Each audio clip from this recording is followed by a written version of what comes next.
Marcus Wellington sat in his penthouse office on the 42nd floor, watching snow fall over the city below.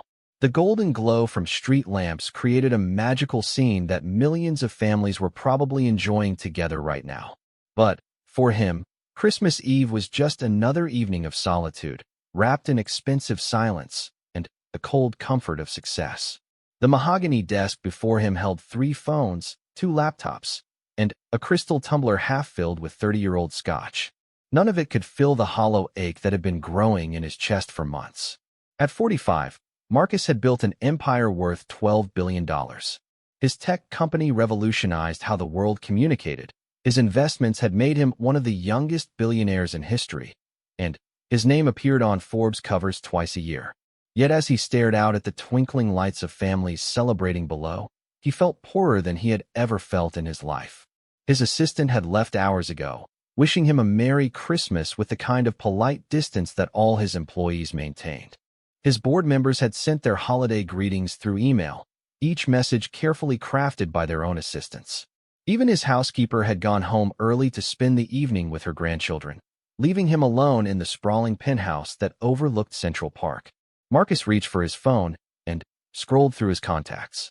2,000 names. Yet he couldn't think of a single person who would genuinely want to spend Christmas Eve with him rather than feeling obligated to do so. His ex-wife had remarried 3 years ago and now lived in Switzerland with their 2 children, who called him every few weeks out of duty rather than desire. His parents had passed away within a year of each other, 5 years ago, and he had no siblings to speak of. The irony wasn't lost on him that the man who had connected billions of people through technology couldn't manage to maintain a single meaningful connection in his own life. He had sacrificed everything for success, believing that happiness would follow achievement. Instead, achievement had only brought more isolation, more walls, and more reasons for people to approach him with ulterior motives. Standing up from his desk, Marcus walked to the floor-to-ceiling windows that made up the entire north wall of his office. The city sparkled beneath him like a circuit board come to life. Somewhere down there, families were gathered around dinner tables, children were fighting sleep while waiting for Santa Claus, and couples were sharing quiet moments by fireplaces. He pressed his palm against the cold glass and wondered when he had last felt genuinely happy. The silence in his office was broken by the soft chime of his elevator. Marcus turned, expecting to see his security guard making his rounds, but the office remained empty. The sound had come from his private elevator, which only he and a select few could access. He walked toward the reception area, curious about who might be visiting him on Christmas Eve. The elevator doors opened to reveal Thomas, his driver, still wearing his uniform despite the late hour. The elderly man had been with Marcus for 15 years, and his usually composed face showed signs of concern. "Mr. Wellington, I apologize for disturbing you," Thomas said, stepping into the office with obvious reluctance. "I know you prefer to be left alone in the evenings, but I wanted to check on you before I headed home to my family." Marcus studied the man who had driven him through countless business deals, celebrations, and disappointments. Thomas had never once overstepped his bounds or presumed to offer personal advice, which made his presence now all the more significant. "That's thoughtful of you, Thomas, but I'm fine. You should be with your grandchildren tonight." Marcus tried to inject warmth into his voice, though it felt rusty from disuse. Thomas hesitated, clearly wrestling with whether to speak his mind. "Sir, if I may, my wife and I were wondering if you'd like to join us for dinner tonight. Nothing fancy, just family and good food. We know you don't usually." He trailed off, perhaps realizing the delicacy of the invitation. The offer touched something deep in Marcus's chest, but years of maintaining professional distance made it impossible for him to accept. "I appreciate the invitation, Thomas, truly, but you should enjoy your family time without worrying about me." The older man nodded, though disappointment flickered across his features. "Of course, sir. But if you change your mind, you know where to find us. Mrs. Thomas always makes enough food for an army." After Thomas left, Marcus found himself pacing the office like a caged animal. The walls that had once represented security and success now felt like a prison. He had everything money could buy and nothing that money couldn't. The realization hit him with stunning clarity. He was 45 years old and had never learned how to be human outside of a boardroom. On impulse, he grabbed his coat from the closet and headed for his private elevator. He needed to get out of this building, away from the suffocating luxury that reminded him of everything he had and everything he lacked. The parking garage was nearly empty, with only his collection of cars waiting in their designated spots. He chose the least conspicuous one, a black BMW that wouldn't draw attention, and pulled out onto the snow-dusted streets. Marcus drove aimlessly through Manhattan, watching families hurry along sidewalks with shopping bags and excited children in tow. Every restaurant he passed seemed to glow with warmth and laughter, filled with people who had others to share their evening with. The contrast between the life happening all around him and the emptiness in his own chest became almost unbearable. Without any particular destination in mind, he found himself in a part of the city he rarely visited, where the buildings were older and the streets narrower. The Christmas decorations here were less elaborate, but somehow more genuine, created by people who had put up lights because they wanted to spread joy, not because a decorator had been hired to create an impression. The warmth inside the diner hit Marcus like a physical embrace after the cold night air. The space was small and unpretentious, with red vinyl booths, checkered linoleum floors, and the kind of atmosphere that spoke of decades of serving honest food to working people. The smell of coffee, fresh bread, and something that might have been apple pie created an olfactory symphony that his expensive restaurants had never managed to replicate. Only a handful of customers occupied the diner on Christmas Eve. An elderly couple shared a piece of pie in a corner booth, their hands intertwined across the table in a way that spoke of 50 years together. A young man in a work uniform sat alone at the counter, probably grabbing dinner between shifts. Two women laughed over coffee near the window, their conversation animated and genuine. Marcus stood just inside the door for a moment, suddenly unsure of himself in a way he hadn't experienced in years. In boardrooms and exclusive restaurants, he knew exactly how to carry himself, what to say, how to command respect. But here, in this simple diner where people came for comfort rather than status, he felt completely out of place. "Take a seat anywhere you'd like, honey. I'll be right with you." The voice came from the woman he had watched through the window, and when Marcus turned to face her, he was struck by the genuine warmth in her smile. She appeared to be in her early 30s, with dark skin that glowed in the diner's soft lighting and eyes that held both kindness and a sharp intelligence. Her hair was pulled back in a practical ponytail, and she wore the kind of uniform that suggested she had been working hard all day, but still found energy to make each customer feel welcome. Marcus chose a booth near the back, partly because it offered some privacy, and partly because he wanted to observe this world that was so foreign to his usual experience. The woman finished serving coffee to the two friends by the window, shared what appeared to be a joke that made them all laugh, then approached his table with a menu and a steaming pot of coffee. "Coffee to start?" she asked, already reaching for the cup that sat waiting on his table. Her movements were efficient, but not rushed, suggesting someone who took pride in doing her job well.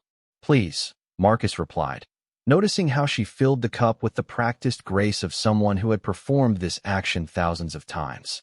"And thank you for being open tonight. I imagine most places are closed." She set the coffee pot down and really looked at him for the first time. Marcus saw her take in his expensive coat, his perfectly styled hair, his watch that cost more than most people's cars. But instead of the calculation he usually saw in people's eyes when they recognized his wealth, he saw only curiosity and perhaps a touch of concern. "Christmas Eve can be lonely for some folks," she said simply. "We stay open until midnight for anyone who needs a warm place to sit and a hot meal. I'm Keisha, by the way." "Marcus," he replied, extending his hand. When she shook it, her grip was firm and genuine, the handshake of someone who had learned to judge people by their actions rather than their appearance. "Nice to meet you, Marcus. What brings you out on Christmas Eve? Family dinner get canceled, or are you one of those people who likes to avoid the chaos?" The question was asked with such natural friendliness that Marcus found himself wanting to give an honest answer rather than one of the polite deflections he usually employed. "Actually, I don't have family dinner to avoid. It's just me tonight." Something shifted in Keisha's expression, a softening that suggested she understood loneliness in a way that went beyond professional sympathy. "Well, you're not alone now," she said matter-of-factly. "Let me get you a menu, and you can decide what sounds good. Fair warning, though, our cook went home early tonight, so I'm handling the kitchen too. Nothing too fancy, but I promise it'll be hot and filling." As she walked away to get a menu, Marcus found himself watching her interact with the other customers. She knew them all by name, knew their usual orders, knew enough about their lives to ask about a sick grandmother here, a job interview there. This wasn't just customer service. It was genuine care for the people who found their way into her diner. When Keisha returned with the menu, Marcus noticed it was handwritten in neat script, with prices that seemed impossibly low compared to what he was used to paying for meals. "Everything looks good," he said. "What would you recommend?" "Depends on what you're in the mood for. The meatloaf is comfort food at its finest, and I make a mean chicken and dumplings. But honestly," she leaned in slightly, as if sharing a secret, "tonight feels like a grilled cheese and tomato soup kind of evening. Sometimes the simplest things are exactly what we need." Marcus couldn't remember the last time someone had made a food recommendation based on what he might need emotionally rather than what would impress him socially. "That sounds perfect," he said, and meant it. As Keisha headed to the kitchen, Marcus pulled out his phone from habit, then stopped. The emails and messages that usually demanded his constant attention seemed utterly irrelevant in this moment. Instead, he found himself listening to the gentle hum of conversation around him, watching the snow continue to fall outside the window, and feeling something he hadn't experienced in years: peace. The elderly couple at the corner booth was getting ready to leave, and Marcus watched as the man helped his wife with her coat with the same tenderness he probably showed her every day. They paused at Keisha's station to pay their bill, and Marcus could hear fragments of their conversation. "You tell that beautiful daughter of yours we said Merry Christmas," the woman was saying. "And don't you work too hard, honey. Christmas Eve should be spent with family." "I will, Mrs. Patterson. You two drive safe now, and give my love to your grandkids."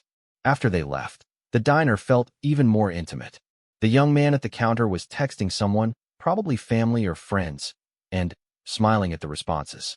The two women by the window were deep in conversation about holiday plans and family gatherings.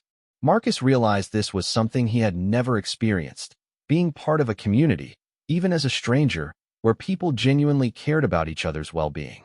Keisha emerged from the kitchen carrying a plate that held what might have been the most perfect grilled cheese sandwich he had ever seen, golden brown and melting at the edges, alongside a bowl of tomato soup that steamed invitingly.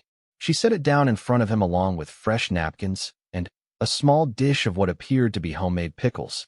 "There you go," she said, "made with real butter and the good cheese. None of that processed stuff." Marcus took a bite and was surprised by how much flavor existed in something so simple. The bread was perfectly toasted, the cheese was sharp and creamy, and the combination was somehow more satisfying than any of the elaborate meals he usually consumed. "This is incredible," he said, and saw Keisha's face light up with genuine pleasure at the compliment. "My grandmother's recipe," she explained. "She used to say that food made with love tastes different than food made for profit. I never really understood what she meant until I started cooking professionally." "She was right," Marcus said, taking another bite.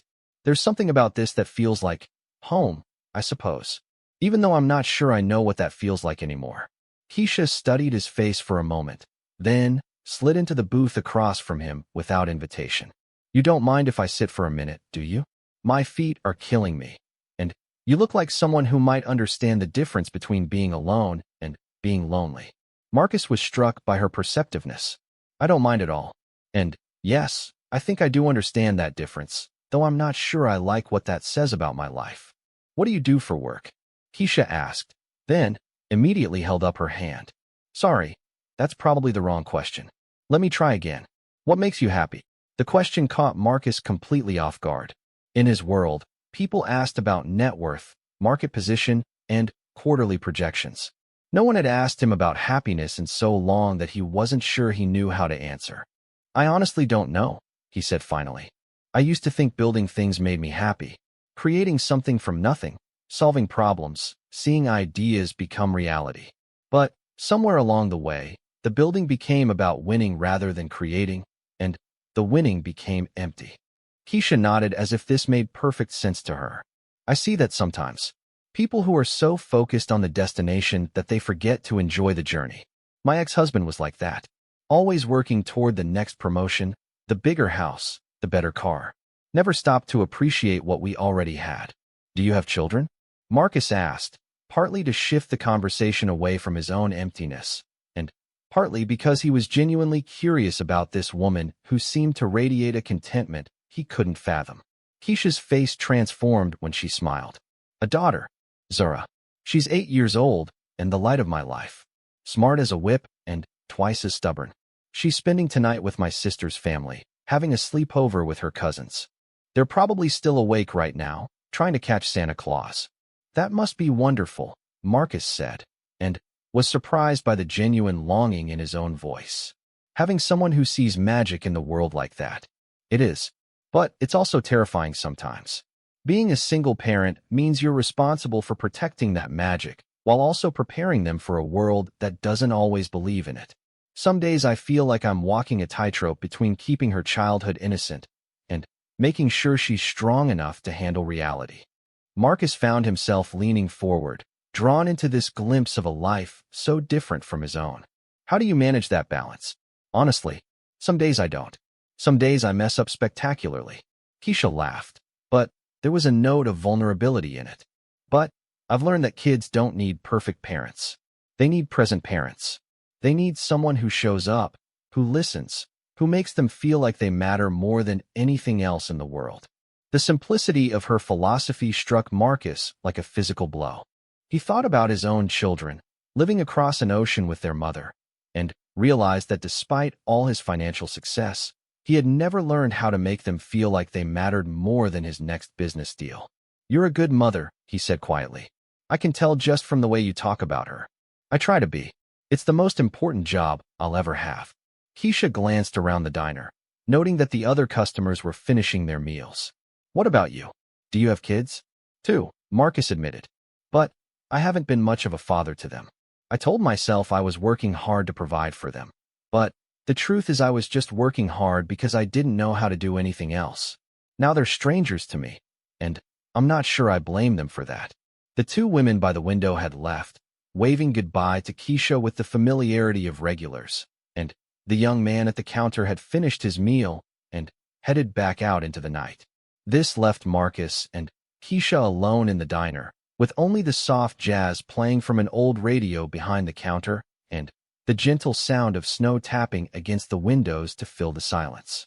Keisha had refilled Marcus's coffee twice and showed no signs of hurrying him along, despite the fact that it was nearly 10 o'clock on Christmas Eve and she had clearly been working all day. Instead, she seemed genuinely interested in their conversation, as if connecting with a stranger on a holy night was exactly how she wanted to spend her evening. Can I ask you something? Marcus said, wrapping his hands around the warm coffee mug. Why are you working tonight? Surely the diner could have closed early for Christmas Eve. Keisha smiled and glanced around the empty restaurant. This place isn't just mine. Well, it is legally, but it belongs to the neighborhood too. People know they can come here when they need somewhere warm, somewhere safe, somewhere they can afford a hot meal and friendly conversation. Christmas Eve is when people need that most. You own this place? Marcus asked, surprised. He had assumed she was an employee, not the owner. The revelation made him see her in a completely different light, as someone who had built something meaningful rather than just profitable. For 3 years now. Bought it from the previous owner when he retired. He'd run it for 40 years, and I couldn't stand the thought of it becoming another chain restaurant or getting torn down for condos. This neighborhood needs places like this. Marcus looked around the diner with new eyes, noticing details he had missed before.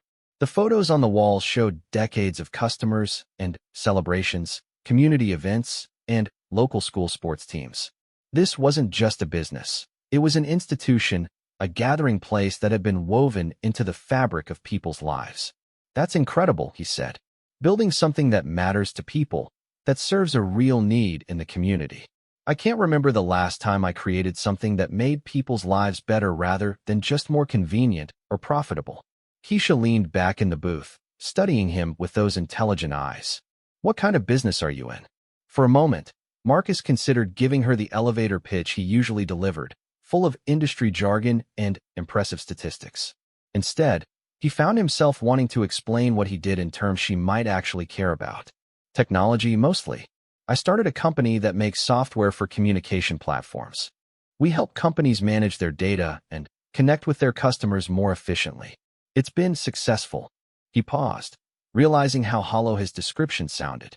"But, sitting here, talking to you, I'm starting to wonder if efficiency is really what the world needs more of." "Success means different things to different people," Keisha said diplomatically. "What did success look like to you when you started your company?" Marcus had to think about that. It had been so long since he'd considered his original motivations, back when he was working out of a garage with two friends who had long since been bought out and moved on to other ventures. "I wanted to solve problems," he said slowly. "I saw how hard it was for small businesses to compete with big corporations, and I thought technology could level the playing field. I wanted to give the little guy the same tools that only the big companies could afford." "That sounds like it would make people's lives better," Keisha observed. What changed? The question hung in the air between them, and Marcus realized he had been avoiding asking himself the same thing for years. When had his mission to help small businesses evolved into building an empire that primarily served other wealthy corporations? When had solving problems become less important than maximizing shareholder value? "Scale, I suppose," he said finally. "Small businesses don't generate the kind of revenue that shareholders expect. Big corporations do." Somewhere along the way, I convinced myself that growing bigger was the same thing as doing better work. Keisha nodded as if she understood perfectly. "I get offers to franchise this place at least once a month. Companies that want to turn it into a chain, expand across the city, maybe even go national. The money would be incredible, more than I ever dreamed of making. But you haven't done it. Because then, it wouldn't be this anymore," she said, gesturing around the diner. "It would be a business model, not a community center. The people who come here wouldn't be my neighbors anymore. They'd be my customers. And I'd be so busy managing locations and profit margins that I'd never have time to sit and talk with someone who needs company on Christmas Eve." Her words hit Marcus like a revelation. This was what he had lost in the pursuit of scale and success. The ability to actually impact individual lives, to create genuine value rather than just financial returns. Keisha had chosen to stay small and meaningful rather than grow large and profitable, and the contentment she radiated suggested she had made the right choice. "Do you ever regret it?" he asked. "Staying small, I mean. Don't you wonder what your life might have been like if you had taken those opportunities?" Keisha considered the question seriously. "Sometimes, especially when the bills are tight, or when Zara needs something I can't afford right away. But then, I think about what I'd be giving up. I know every customer who walks through that door. I know when Mrs. Patterson's arthritis is acting up because she orders decaf instead of regular coffee. I know when Tommy from the garage is worried about his mom because he barely touches his food. I know when the high school kids are stressed about exams because they study here for hours over a single cup of coffee, and I never asked them to leave." She paused, looking out at the snow falling past the window. That kind of connection, that sense of being part of something bigger than myself, but smaller than a corporation, I don't think you can put a price on that. Marcus felt a sharp pang of envy for the life she had built, so different from his own. "I've been disconnected from the actual impact of my work for so long that I forgot it was supposed to have any impact beyond profit. You're fortunate to have figured out what really matters." "I'm fortunate to have had good teachers," Keisha said. "My grandmother, who taught me that food made with love tastes different. My daughter, who reminds me every day that being present is more important than being perfect. Even my customers, who show me that small acts of kindness can be the most important part of someone's day." "Tell me about your daughter," Marcus said, genuinely curious. "What's she like?" Keisha's entire demeanor shifted when she began talking about Zara, her face lighting up with the kind of pure joy that Marcus hadn't seen in anyone in years. "She's amazing. Funny and stubborn and so smart it sometimes scares me. She wants to be a scientist when she grows up, specifically a marine biologist, so she can study whales. Last month, she checked out every book about ocean life from the library, and Spent 2 weeks telling me facts about different whale species over breakfast. That's wonderful, Marcus said, smiling genuinely for the first time all evening. Does she know how lucky she is to have a mother who supports her dreams? I hope so. But, honestly, I'm the lucky one. She makes me want to be better every day. Not more successful in the traditional sense, but better as a person. More patient, more present, more willing to see wonder in ordinary things. Marcus thought about his own children, David and Emma, now 14 and 12. When was the last time he had asked them about their dreams, or spent time just listening to them talk about things they were passionate about? When was the last time they had made him want to be a better person rather than just a more successful businessman? I've failed my children, he said quietly, the admission escaping before he could stop it. I've provided for them financially, but I've never really been present in their lives. I've missed so many important moments because I was always chasing the next deal, the next level of success. Keisha reached across the table again, this time leaving her hand over his. It's never too late to change that. Kids don't need perfect parents, but they do need parents who show up. If you started showing up authentically now, genuinely interested in their lives and who they're becoming, they might surprise you with their capacity for forgiveness. What if they don't want me to show up? Marcus asked, voicing the fear that had been holding him back for years. What if I've been absent for so long that they're better off without me trying to insert myself into their lives now? Then, you'll know you tried, Keisha said simply. But I think you're underestimating them. Kids want their parents' love and attention more than almost anything else. If you approach them with humility and genuine interest in who they are, not who you want them to be, most kids will give you a chance. Marcus looked down at their joined hands and felt something he hadn't experienced in years. Hope. Not the aggressive optimism that had driven his business success, but the quiet, vulnerable hope that maybe it wasn't too late to become the kind of person his children could be proud to call their father. I wouldn't even know where to start, he admitted. I've been so focused on providing for them that I never learned how to actually connect with them. What do you talk about with an 8-year-old? With a teenager? Keisha laughed, and the sound was warm and encouraging. You listen to them. You ask questions about their interests, their friends, their dreams, their fears. You share appropriate stories from your own life. You show up consistently, not just when it's convenient for you. Consistently, Marcus repeated. That might be the hardest part. My work has always been unpredictable, always demanding immediate attention. I'm not sure I know how to prioritize anything above it. That's a choice, Keisha said gently but firmly. Your work is demanding because you've structured your life to make it the most important thing. But you're the CEO, right? You have the power to restructure, to delegate, to set boundaries that protect your personal time. As the clock above the counter approached 11, Marcus realized he had been sitting in this small diner for over an hour, and it felt like the most meaningful hour he had spent in years. The warmth of the place had seeped into his bones, and Keisha's genuine interest in him as a person rather than as a business entity had awakened something he thought he had lost forever. I should probably let you close up, Marcus said reluctantly, though every fiber of his being wanted to stay in this bubble of warmth and connection. You've already stayed open late, and you probably have somewhere you need to be. Keisha glanced at the clock and shrugged. I was planning to stay open until midnight anyway. Christmas Eve brings out the night owls and the lonely hearts. Besides, she said with a smile that made his chest tighten, I can't remember the last time I had such an interesting conversation with a customer. Customer, Marcus repeated. Is that what I am? I don't know, Keisha said, tilting her head as if considering the question seriously. What would you like to be? The question hung between them, loaded with possibility. Marcus realized that for the first time in decades, he was being asked to define himself outside the context of his professional achievements. He could be anyone in this moment, choose any identity that felt authentic. A friend, maybe, he said tentatively. Someone who stumbled into the right place at the right time and found something he didn't even know he was looking for. I'd like that, Keisha said simply. Friends are much better company than customers.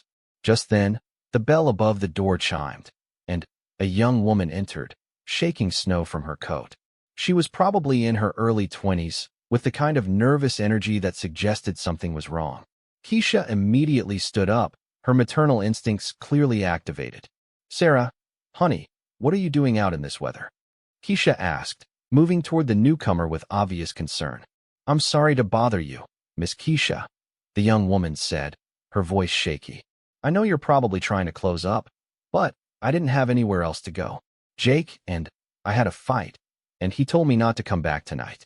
I can't afford a hotel, and all my friends are with their families. Keisha immediately guided Sarah to a booth and went to get her a cup of coffee.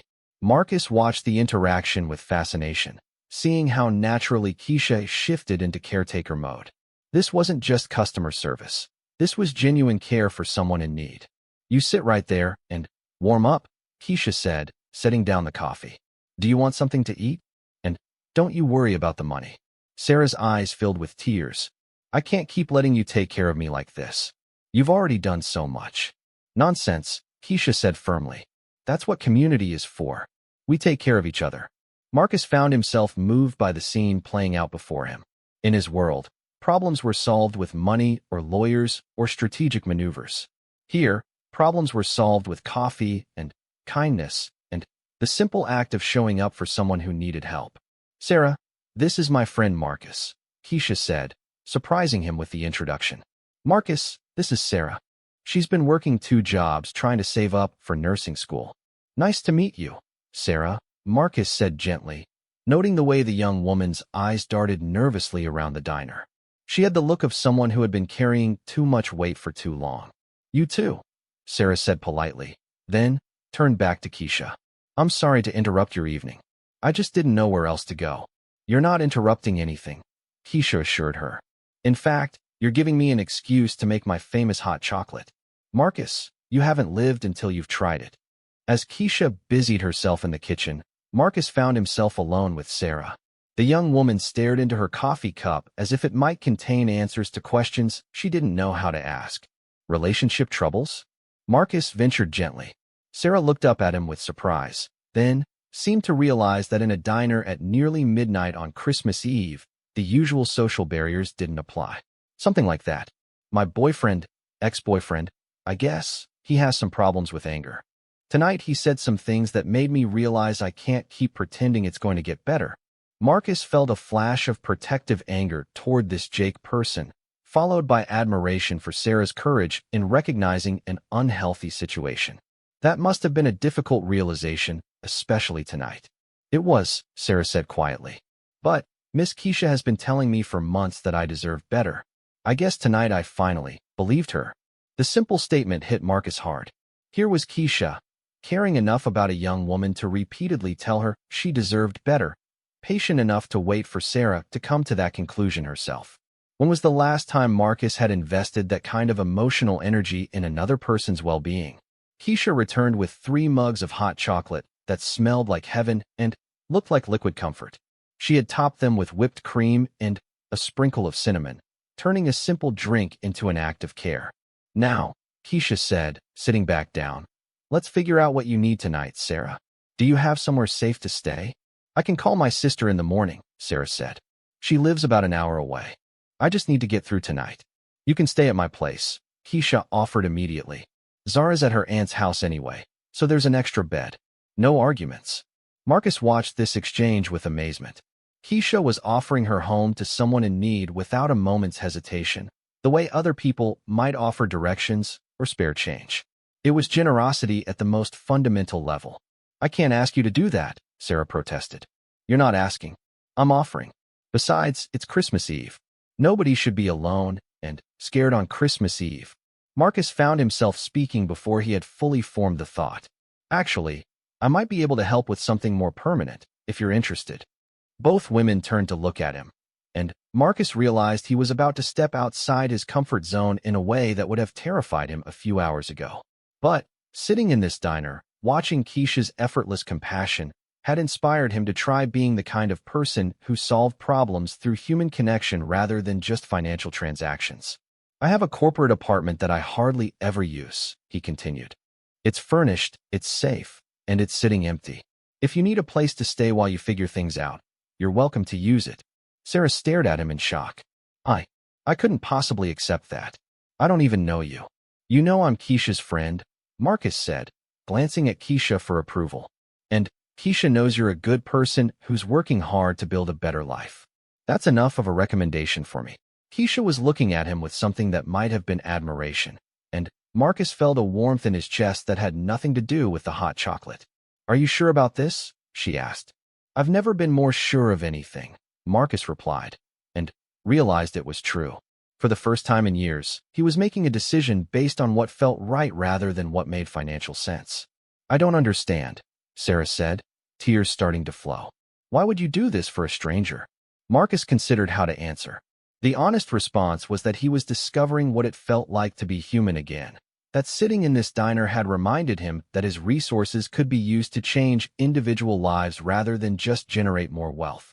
But that seemed too complex for the moment. Because Keisha is right, he said instead.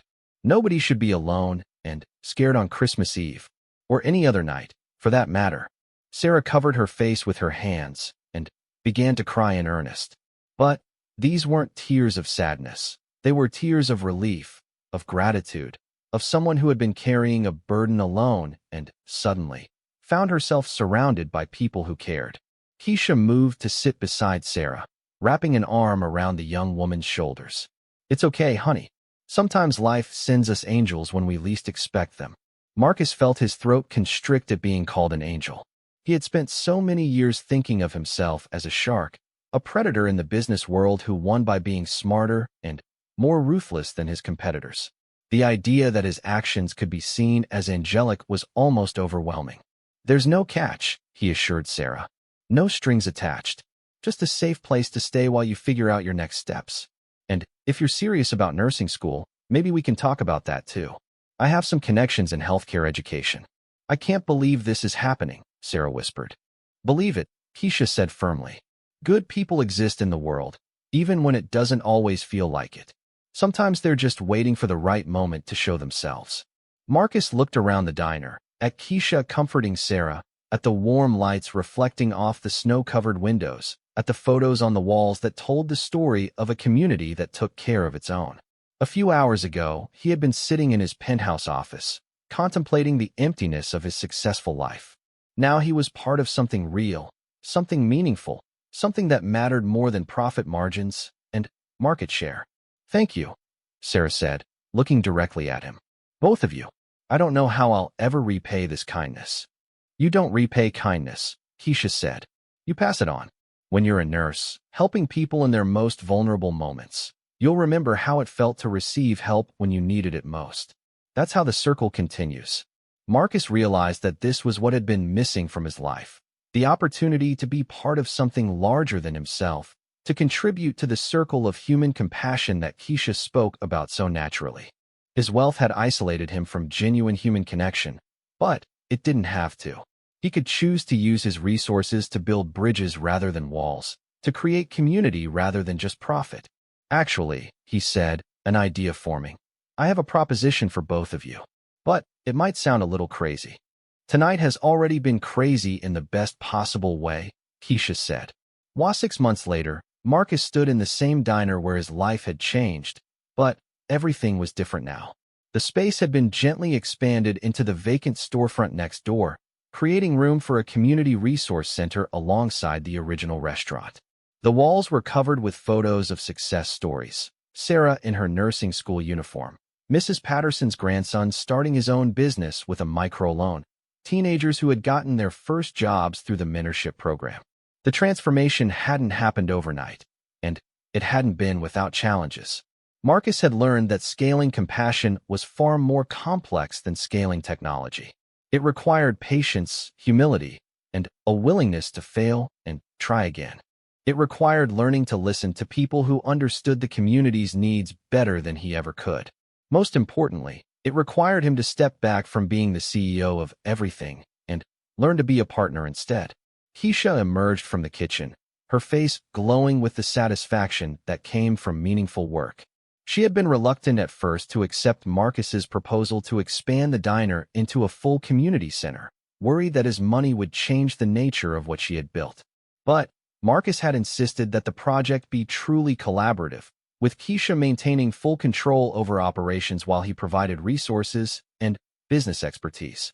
The lunch rush was incredible today, she said, wiping her hands on her apron. 3 job interviews scheduled for next week, 2 families getting help with their rent, and Tommy from the garage finally agreed to talk to the addiction counselor. That's wonderful, Marcus said, feeling the familiar warmth that had replaced his old addiction to profit margins. Success was measured differently now, in lives touched rather than dollars earned, in problems solved rather than markets conquered. The bell above the door chimed, and Sarah entered, now radiant in her nursing school scrubs. She had moved into her own apartment 3 months ago, but she still stopped by the diner several times a week, both as a customer and as a volunteer in the center's health education program. How did the exam go? Keisha asked, moving immediately to give Sarah a hug. I passed, Sarah announced, her smile bright enough to light the entire restaurant. 1 more semester, and I'll be a registered nurse. I still can't believe this is my life now. Marcus felt a deep satisfaction watching Sarah's transformation from a scared young woman with nowhere to go to a confident student on the verge of achieving her dreams. This was what scaling compassion looked like. Individual lives changed, one story at a time. We should celebrate, Keisha said. Marcus, you're staying for dinner, right? I made that chicken and dumplings you like. Actually, Marcus said, checking his watch. I have somewhere I need to be. But I wanted to stop by first to see how things went today. The truth was, Marcus had somewhere to be every evening now, and it was the best part of his restructured life. He had spent the past 6 months not only building the community center, but rebuilding his relationships with his children. It had started with weekly video calls, then progressed to monthly visits to Switzerland, and finally, to David and Emma spending their summer vacation with him in New York. The process had been exactly as difficult as Keisha had warned him it would be. His children had been polite, but distant at first, unsure what to make of this version of their father who asked about their interests and actually listened to the answers. Emma had been particularly skeptical, testing whether his newfound attention would last or if it was just another business phase he would eventually abandon.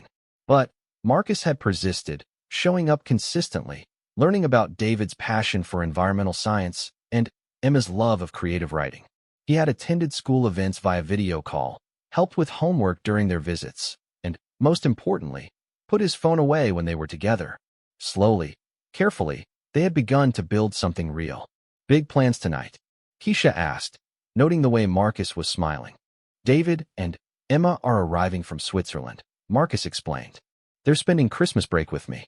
Emma wants to help out here during her vacation, actually. She's writing an article about community organizations for her school newspaper. Sarah clasped her hands together in delight. That's wonderful. Are you nervous? Terrified, Marcus admitted with a laugh. But in a good way. It's the first time they'll be staying with me for more than a long weekend. We're going to decorate a Christmas tree tonight. The irony wasn't lost on him that this year, unlike last Christmas Eve when he had wandered into this diner alone and desperate, he was actually looking forward to the holiday. He had people to celebrate with, traditions to build, memories to create. You'll be fine, Keisha said with the confidence of someone who had watched him transform over the past 6 months. Just remember what we talked about. Be present, be genuine, and let them see who you really are underneath all the success. Marcus had taken that advice to heart in all areas of his life. At work, he had delegated more responsibilities to his capable management team and restructured his schedule to protect time for what mattered most. He still ran a successful company, but it no longer ran his entire life. He had also quietly begun shifting the company's focus back towards serving small businesses and nonprofits, remembering his original mission to level the playing field rather than just maximize profits. The changes had been noticed by his employees, his board, and the business press. Some had questioned whether Marcus Wellington was losing his edge, becoming soft. But the company's performance had actually improved, with higher employee satisfaction, better customer retention, and a stronger reputation in the community. It turned out that leading with compassion rather than just ambition created better results in every measurable way. I should get going, Marcus said. But he lingered for a moment, looking around the diner that had become so much more than a restaurant. It was a sanctuary, a launching pad, a place where people came not just for food, but for hope. Marcus, Keisha called as he headed toward the door. When he turned back, She was smiling at him with the warmth that had drawn him in 6 months ago. "Thank you. For everything. For seeing the possibility in this place. For believing in what we could build together." "Thank you," Marcus replied, meaning it more than he had ever meant anything. "For teaching me what success actually looks like." As he walked to his car, Marcus reflected on how completely his definition of wealth had changed. 6 months ago, he had measured his worth in dollars and market dominance. Now he measured it in relationships restored, lives changed, and communities strengthened. He was still technically a billionaire, but his real wealth lay in the connections he had built and the difference he was making in individual lives. His phone buzzed with a text from Emma. "Dad, we landed. Can't wait to see the diner you've told us so much about. David says hi and wants to know if you really learned how to make pancakes."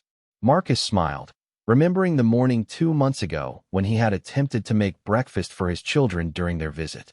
The pancakes had been a disaster, but the laughter they had shared over the burnt mess had been worth more than any successful business deal he had ever closed. He texted back, "Pancakes are still a work in progress, but I've got ingredients to try again. See you soon."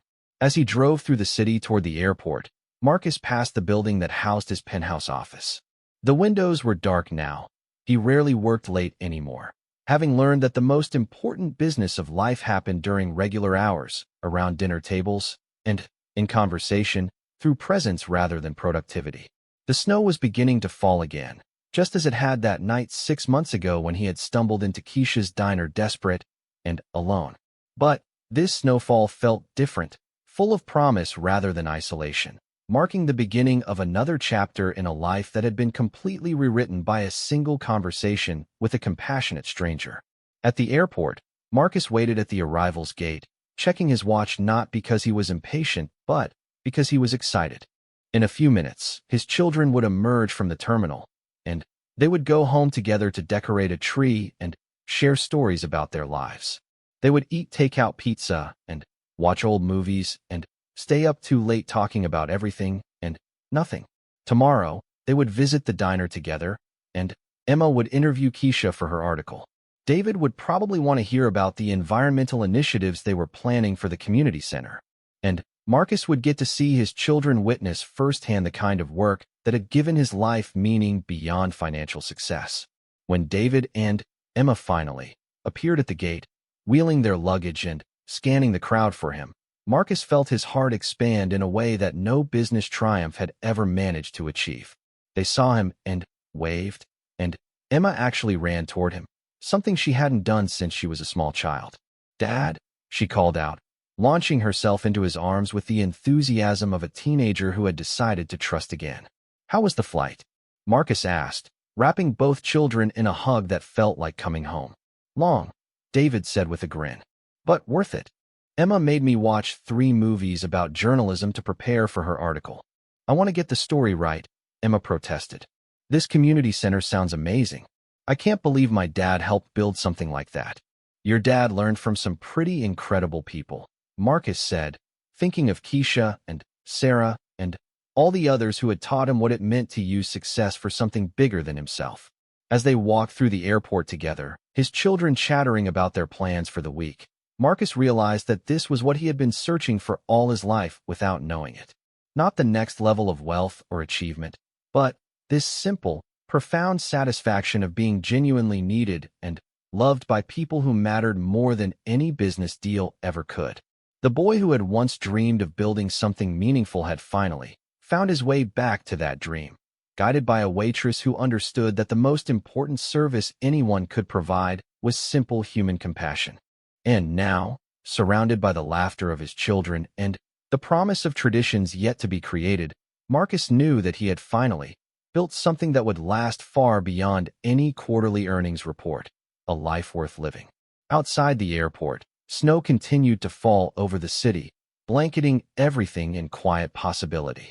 And somewhere across town, in a small diner that had become the heart of a community, the lights stayed on, ready to welcome anyone who might need a warm place to sit, and a reminder that they were not alone in the world.